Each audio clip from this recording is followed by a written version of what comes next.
आधी रात का पहर था। चारों तरफ घना जंगल। एक लड़की डरी सहमी सी अंधेरे के बीच खड़ी थी। ये मैं कहाँ आ गई? क्या मैं सही जगह हूँ? वो इधर उधर देख रही थी, लेकिन घने जंगल के अलावा कुछ भी नजर नहीं आ रहा था। तभी उसे एक आवाज सुनाई दी।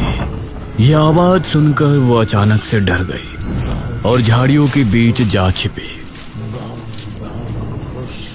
उसने देखा कि 4 आदमी कंधे पर एक ताबूत उठाए आगे बढ़ रहे हैं और उन्हें पहचानते ही वो बेहद डर गई। हे काली दुनिया की देवी, मुझे बचा लीजिए। वो चारों उस लड़की के जितना करीब आ रहे थे, उसके दिल में खौफ और भी ज्यादा बढ़ता जा रहा था। वो उस तक पहुंचने ही वाले थे, तभी अचानक उसे झटका लगा। अरे उठ दमयंती बेटी, क्या हो गया तुझे? वो नींद से जागी।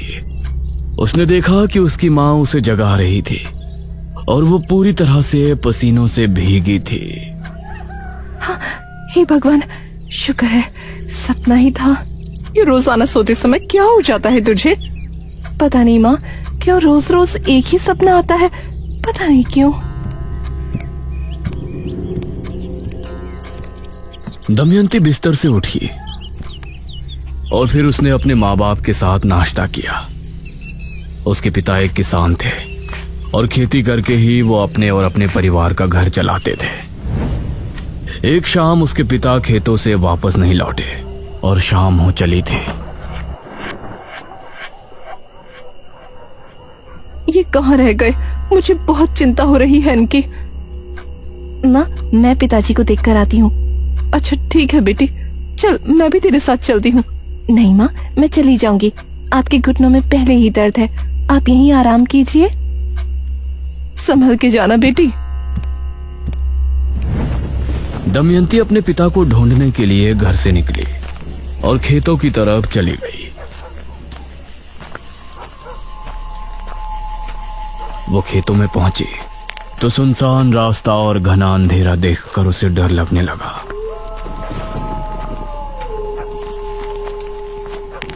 हे भगवान, रात में तो ये इलाका कितना डरावना लग रहा है। वो तेज तेज कदमों के साथ आगे बढ़ रही थी। तभी दमयंती, उसे एक आवाज सुनाई दी। कौन कौन है? दमयंती, मेरे पास चली आओ। तुम अभी इस दुनिया के योग्य नहीं हो। ये आवाज सुनकर दमयंती बेहद डर गई। हे भगवान, मुझे ये आवाज बार बार क्यों सुनाई देती है? तभी उसे कुछ ही दूरी पर एक बड़े से पेड़ के नीचे एक आकृति दिखाई दी। कौन है? चली आओ दमयंती, तुम इस दुनिया के योग्य नहीं हो। ये देखकर उसके माथे पर पसीने आ गए और वो डर कर वापस से घर की तरफ भागी। लेकिन उसके कानों में बार बार वही आवाज आ रही थी। चली आओ दमयंती, तुम इस दुनिया के योग्य नहीं हो। दमयंती, मेरे पास चली आओ। तुम अभी इस दुनिया के योग्य नहीं हो। और लंबी लंबी सांसें लेने लगी।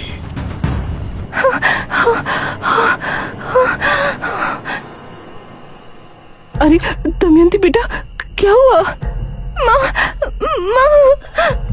दमयंती अपनी माँ से लिपट गई। तभी उसके पिता बोले, बस नाटक शुरू। क्यों गई थी तू खेतों में, बता मुझे। पिताजी, मैं तो आपको देखने गई थी।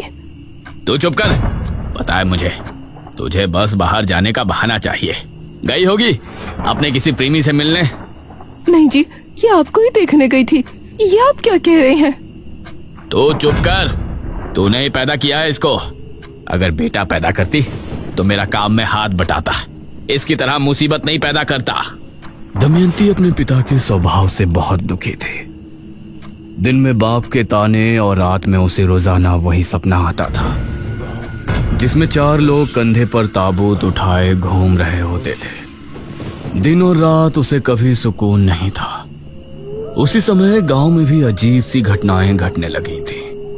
एक आदमी मोहन नगर से घर को लौट रहा था। आज तो कितने दिनों बाद बीवी से मिलूंगा। आज की रात बहुत खूबसूरत होगी।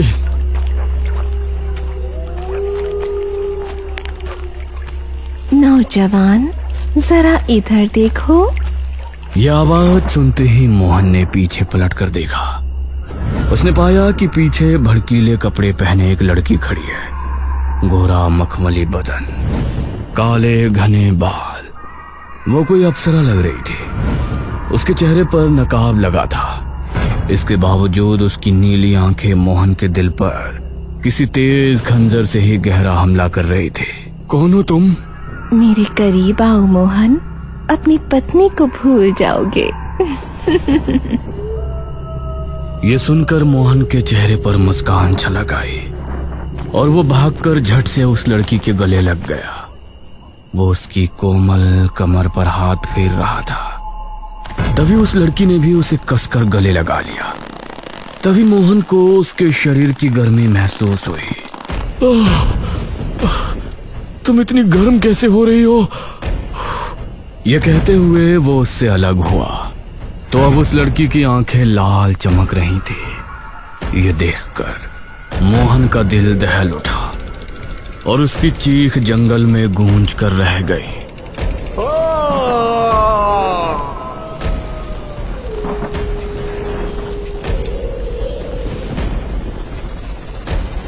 कुछ देर बाद मोहन की लाश एक पेड़ की डाल पर लटकी थी। उसका शरीर पूरी तरह से पीला पड़ा था। गांव के लोग इन घटनाओं से परेशान थे और दमयंती के साथ अभी भी उसके पिता की तरफ से बुरा व्यवहार चल रहा था। इसी तरह उसकी उम्र 25 साल हो गई थी और अब उसकी माँ को उसके विवाह की चिंता होने लगी थी। हमारी दमयंती विवाह के योग्य हो गई है जी। हमें लड़का देखना शुरू कर देना चाहिए। क्या मतलब है तेरा? लड़का देखना शुरू कर देना चाहिए? क्या तेरे पास दान दहेज है उसे देने के लिए? अरे हमारा जो कुछ भी है उसी का तो है। कौन सा अपना बेटा है जो आपको संपत्ति उसके नाम करनी है? मैंने सोच लिया है, मैं उसका विवाह जमींदार से करवा दूंगा। ये आप क्या कह रहे हैं? जमींदार तो आपकी उम्र का है। आप हमारी पुत्री का विवाह उससे कैसे करवा सकते हैं?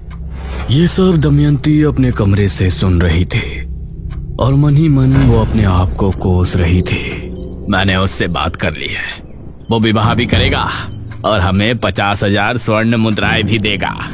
क्या आपने अपनी पुत्री का सौदा कर लिया? 5,000 मुद्राओं के लिए आप उसको बेच देंगे? ये सुनकर दमयंती के पैरों तले जमीन निकल गई और वो उसी रात को अपने माता पिता के सोने के बाद घर से भाग निकली। कहते हैं इंसान का सबसे बड़ा दुश्मन उसका अकेलापन होता है, जो अब उसके साथ था।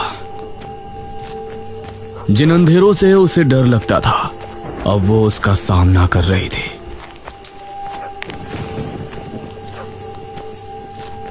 वह जंगल में एक पुराने से झोपड़े में रहने लगी, लेकिन अभी भी वो आवाजें उसका पीछा नहीं छोड़ रही थी। तुमको अभी तक कुछ समझ नहीं आया। आखिर कब तक तुम इस तरह जियोगी? तुम इस दुनिया के योग्य नहीं हो दमयंती। आ जाओ, मेरे पास चली आओ। उसे महसूस हुआ कि कोई उसकी झोपड़ी के बाहर भटक रहा है, तो उसका डर और ज्यादा बढ़ गया। वो कोने में सिमट कर बैठ गई और कांपने लगी, लेकिन वो आवाज और कदमों की आहट उसे बार बार सुनाई दे रही थी। इसी तरह उसकी रात निकल गई।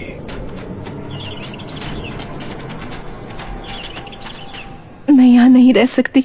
मुझे इंसानों के बीच ही रहना होगा, वहीं मैं सुरक्षित हूँ।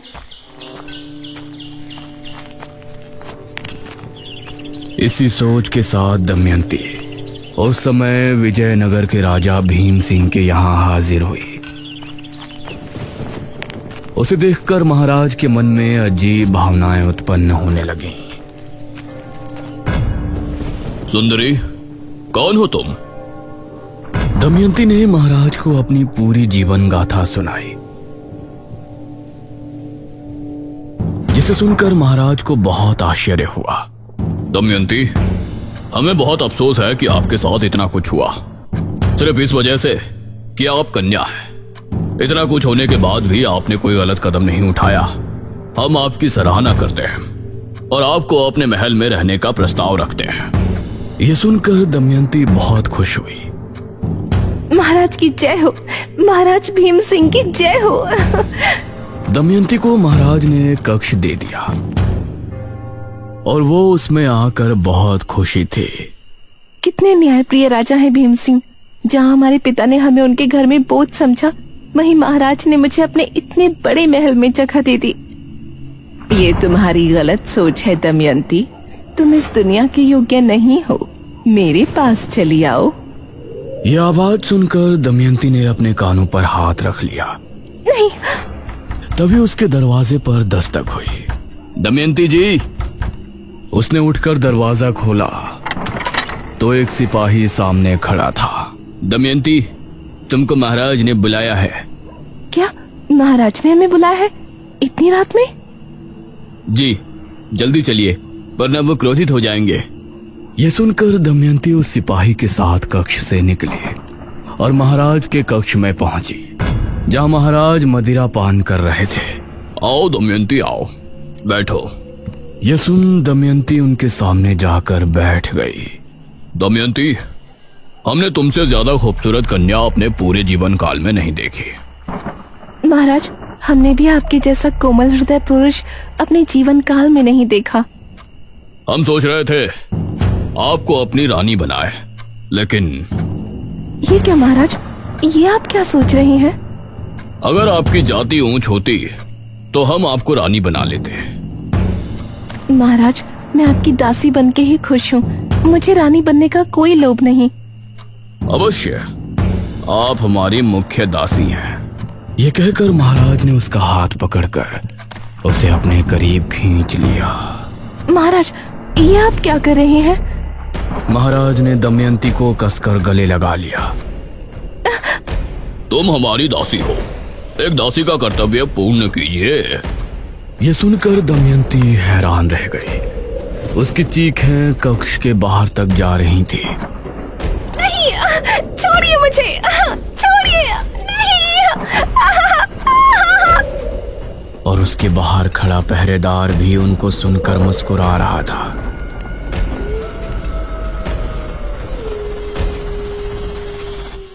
आधी रात के समय महाराज को नींद आ गई, लेकिन दमयंती वहीं पड़ी रो रही थी।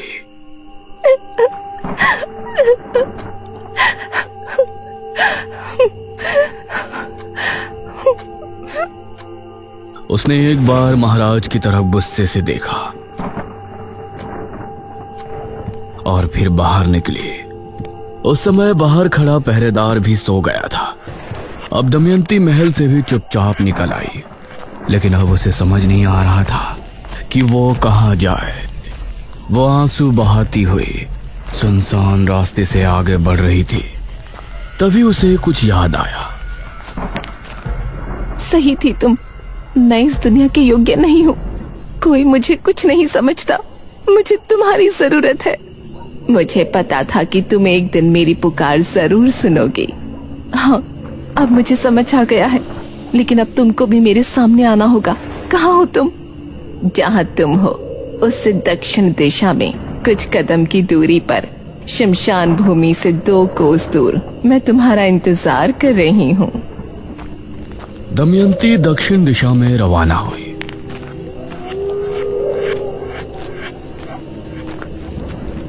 और कुछ कदम चलने के बाद वो शमशान भूमि पहुंची। उसके बाद 2 कोस चलने के बाद वो एक जगह पहुंची जहां उसने देखा एक स्त्री कुंड के सामने बैठी है। आओ दमयंती।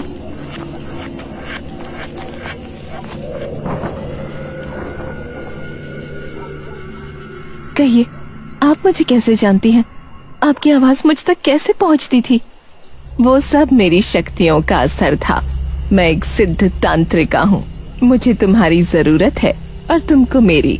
बहुत कम लोग ऐसे होते हैं जो भगवान के खेल को समझते हैं, जो हमेशा हम मनुष्य को परेशानी में डालता है, भूखमरी लाता है, भूकंप लाता है, कभी मनुष्यों द्वारा तो कभी सीधे तौर पर हमें परेशानियां, दुख, दर्द देता रहता है। लेकिन फिर भी लोग उसकी पूजा उपासना करते हैं।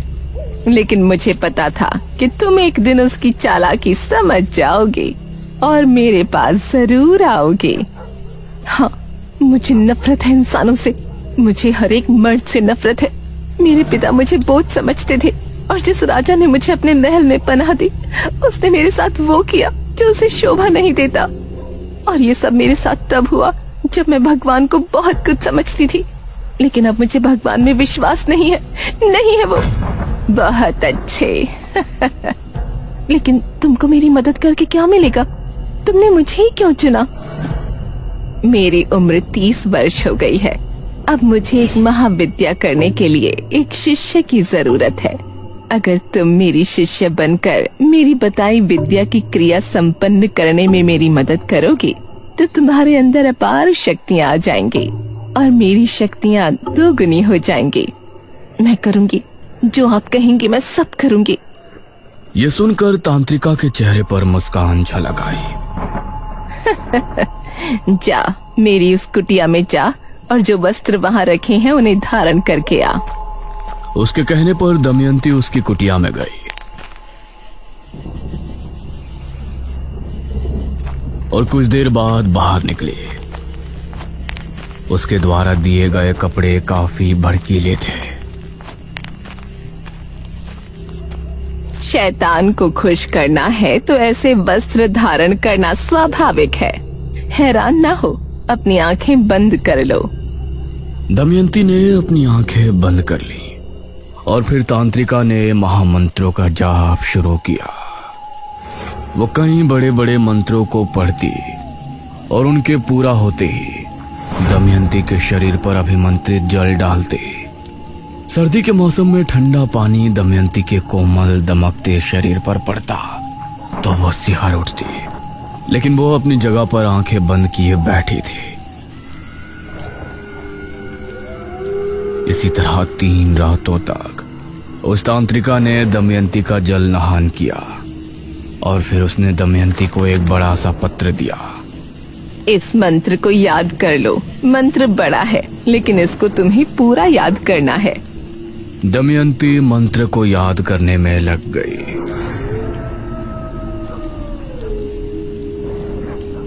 वह पूरे दिन उस पत्र को लेकर बैठी रहती और करीब 4 दिनों में जाकर तांत्रिका, अब मुझे वो मंत्र पूरा याद हो गया है। बहुत अच्छे। ये कहकर तांत्रिका ने दमयंती के सामने एक मटका रखा और बोली, आज से तुमको मध्य रात्रि से लेकर सुबह होने तक वही मंत्र पढ़ना है और हर मंत्र के पूर्ण हो जाने पर इस मटकी के पानी में फूंकना है। जी, जैसा आप बोले। ये कहकर दमयंती वो क्रिया करने में लग गई। अब तांत्रिका अपनी कुटिया में आराम करने लगी और दमयंती ने पूरी रात मंत्रो जाप किया। सुबह सूरज निकलने से पहले तांत्रिका उसके पास पहुंची। बहुत अच्छी दमयंती, अब तुम विश्राम कर सकती हो। ये सुनकर दमयंती खड़ी हुई और फिर कुटिया में चली गई और वो तांत्रिका उस मटकी को लेकर घने जंगल की तरफ चली गई। ये तांत्रिका कहाँ चली गई?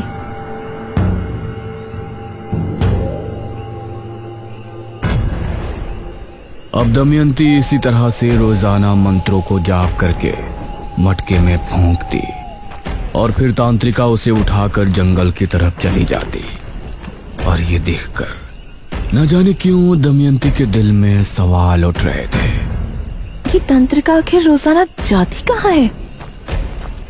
एक दिन दमयंती चुपचाप तांत्रिका के पीछे चली गई। तांत्रिका बहुत ही घने जंगल में जा रही थी। जहां जाते समय दमयंती को भी डर लग रहा था। उसने देखा कि तांत्रिका एक बड़ी सी मूर्ति के सामने जाकर रुकी और उसने अपना नकाब हटाया तो पता चला उसका आधा चेहरा झलसा हुआ था। ये देखकर दमयंती चौंक पड़ी। शैतानों की देवी, क्रिया पूरी होने वाली है, अपना आशीर्वाद दीजिए। उसके इतना कहते ही उस मूर्ति से एक दिव्य रोशनी निकली और फिर वो उस मटके के अंदर चली गई। धन्य हो शैतानों की देवी। ये कहकर वो झाड़ियों में चली गई। ये कहाँ गई? तभी झाड़ियों में हलचल हुई। तांत्रिका वहां से एक लड़के को निकाल कर लाई। पैर रस्सी से बंधे थे। तभी तांत्रिका की आंख लाल होकर चमकने लगी और उसने उस लड़के पर हमला बोल दिया। तांत्रिका ने उस लड़के के साथ वो किया जो दमयंती के लिए देखना बहुत ही भयानक था और कुछ ही देर में वो लड़का मृत हो गया। उसका शरीर नीला पड़ गया। ये तो एक डायनी है, तांत्रिका नहीं। क्रिया पूर्ण होते ही मैं इस मटकी का भी मंत्रित जल पी लूंगी और तभी मैं कर्ण पिशाचिनी की शक्तियां भी हासिल कर लूंगी। उसके बाद अपने इस झुलसे शरीर को छोड़कर मेरी आत्मा दमयंती के शरीर में वास कर लेगी। तब मैं बनूंगी इस संसार की सबसे खूबसूरत डायनी, जिसके पास कर्ण पिशाचिनी की शक्तियां भी होंगी।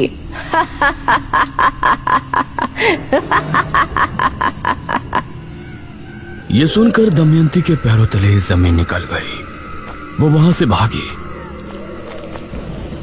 और चुपचाप आकर अपनी जगह पर लेट गई। अब मैं क्या करूं? ये सिर्फ मेरा इस्तेमाल कर रही है। ये मुझसे क्रिया करवा रही है जिससे ये किसी कर्ण पिशाचिनी की शक्तियां हासिल कर लेगी और मेरे शरीर में वास कर लेगी। इसका मतलब मैं मर जाऊंगी। दमयंती को अब बहुत ही बुरा लग रहा था, लेकिन इस बार उसने इस मुसीबत से निकलने का एक हल खोज लिया था।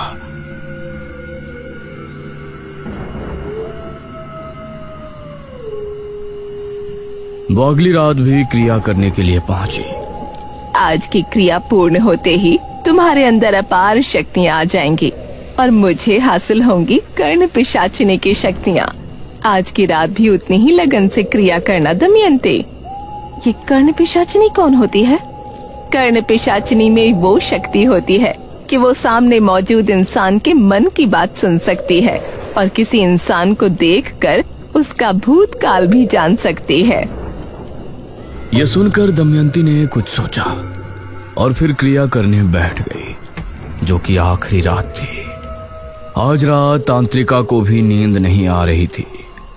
वो दमयंती के पास बैठकर उसे निहार रही थी। दमयंती को मंत्र पढ़ते हुए सुबह होने ही वाली थी।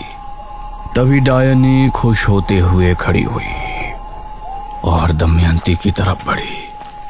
वो उस मटकी को उठाने ही वाली थी कि तभी दमयंती ने अपने कमर बंद में छिपा खंजर निकाला और तभी डायनी जमीन पर गिरकर तड़पने लगी। और तभी दमयंती ने मटकी उठाकर अपने मुंह से लगा ली। यह देखकर डायनी चिल्ला उठी। नहीं! दमयंती ने पूरा पानी पी लिया और मटके को जमीन पर मारकर फोड़ दिया। डायनी एक तेज चीख के साथ राख बनकर खत्म हो गई। दमयंती अभी उसे देख ही रही थी कि तभी तेज हवा चली और तूफान आ गया। दमयंती अपने आप हवा में उड़ गई। नहीं! और वो उसी मूर्ति के सामने जाकर गिरी। दमयंती, तुमने डायनी को उसकी क्रिया के समय मार डाला, इसीलिए अब डायनी की सारी शक्तियां तुम्हारे शरीर में आ चुकी हैं। इसके साथ ही तुमने जो क्रिया की थी उसके जरिए कर्ण पिशाचिनी की शक्तियां भी तुमको हासिल हो गई हैं। अब तुम हो मेरी सबसे प्रिय शिष्य, सबसे ज्यादा शक्तिशाली और सुंदर डायनी दमयंती। ये सुनकर दमयंती ने उसके सामने हाथ जोड़ लिए और भयानक अंदाज में हंसने लगी।